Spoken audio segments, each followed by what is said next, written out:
Salom janoblar savdogarlar va investorlar. Tahliliy hamjamiyat siz bilan aloqada System Guru Markets. Kompaniyaning umumiy ma'lumotlaridan boshlaylik. Biroz keyinroq biz har bir parametrni batafsil ko'rib chiqamiz. Agar kerak bo'lsa, videoni to'xtatib turish mumkin. O'rganilayotgan korporatsiyaning har bir ko'rsatkichini batafsil ko'rib chiqishingiz mumkin. Biz kompaniyaning joriy ko'rsatkichlarini tahlil qilamiz. Mimet Group Int. Ticker MDHG. Ushbu sharh 2025 yil 7 iyun holatidagi joriy ma'lumotlarga asoslanadi. Tasnifiga ko'ra Guru Markets tashkilot Mimet Group Int. pastki toifaga kiradi. Pharma Metabolism tahlillariga 33 ta kompaniya jalb qilingan. Bu juda vakillik. Yakuniy qarorlarni ushbu videoning oxiriga yaqinroq ko'ramiz. Kompaniyaning balli 10 balldan 8-5 ball. Pastki kategoriya uchun o'rtacha ball -3-1 ball. Agar siz uni kengroq ko'rib chiqsangiz, butun bozor doirasida. Biz butun fond bozori uchun o'rtacha natija 1.9 ball ekanligini ko'ramiz. Kompaniyaning 8-5 reytingiga qarshi Mimet Group Int. Kompaniya aksiyalari narxining dinamikasini solishtirish Mimet Group Int. va kichik toifadagi kompaniyalar. So'nggi 12 oy ichida kompaniyaning aksiyalarini ko'ramiz. Mimet Group Int. -17% dinamikani ko'rsatdi. 42% kichik toifadagi narxlarning o'zgarishiga qarshi. Kompaniyaning bozor kapitallashuvi Mimet Group Int. 96 milliard dollarni tashkil etadi.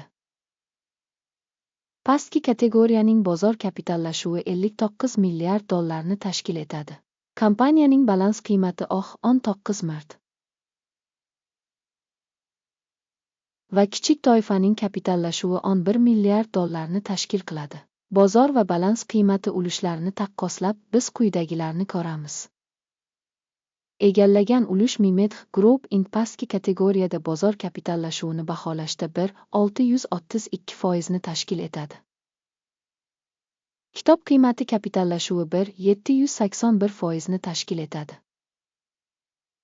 Kichik toifadagi bozor va balans kapitallashuvining tashkilot ulushini baholash yaxshi 1 ball. O'rganilayotgan kompaniya 1.7 milliard dollar qarzga ega.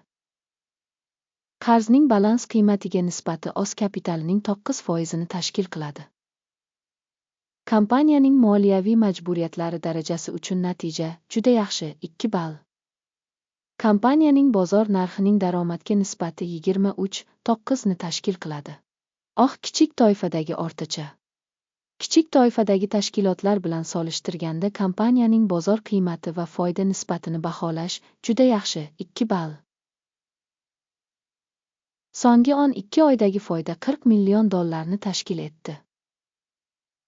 Keyingi 12 oy uchun prognoz foyda 51 million dollarni tashkil qiladi. Kichik toifaga nisbatan kutilayotgan kelajakdagi foyda ko'rsatkichini baholash yaxshi 5 ball. Kompaniyaning narx sotish nisbati 2.7 ni tashkil qiladi. Pastki kategoriya uchun o'rtacha 11.1. Ayirboshlash qiymatining daromadga nisbatini kichik toifadagi ko'rsatkichlar bilan taqqoslaganda baholash yaxshi 1 ball. Oxirgi 12 oydagi daromad 350 million dollarni tashkil etdi. Kelgusi 12 oy uchun forward daromadi 430 million dollar bo'lishi kutilmoqda. Kichik toifadagi kompaniyalar ko'rsatkichlari bilan taqqoslaganda kelajakdagi prognozli daromadlar ko'rsatkichini baholash yaxshi 5 ball. Savdo marjasi 11.4% ni tashkil etadi. Kichik toifadagi o'rtacha ko'rsatkich -56.6% ni tashkil etadi. Kichik kategoriya ko'rsatkichlari bilan solishtirganda savdo marjasini baholash yaxshi 5 ball. Kompaniyaning kichik toifadagi xodimlar sonidagi ulushi on 398% ni tashkil etadi. Bu bozor kapitallashuvi ulushidan 537% ga kopdir. Kompaniyaning bir xodimiga to'g'ri keladigan kapital miqdori $1,145,000 ni tashkil etadi va kichik toifa uchun $7,294,000.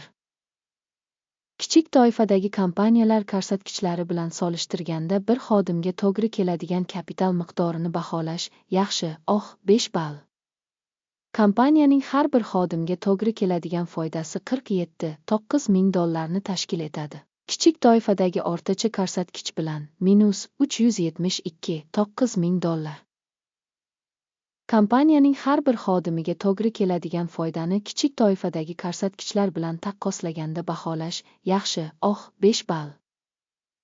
Kompaniyaning har bir xodimga to'g'ri keladigan savdosi $421,000 ni tashkil qiladi. Kichik turkumda $659,000.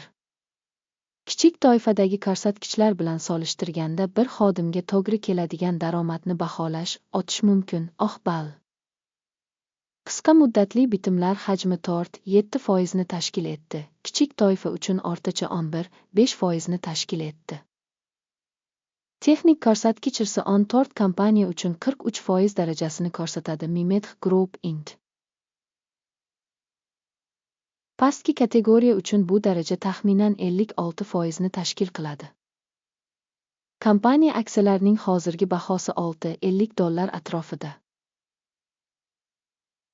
Kompaniya aksiyalarining konsensus bahosi taxminan $12.1 ni tashkil qiladi. Keling, buyurtma jadvalini ko'rib chiqaylik. U siz uchun mavjud, unga havola mahkamlangan izohda.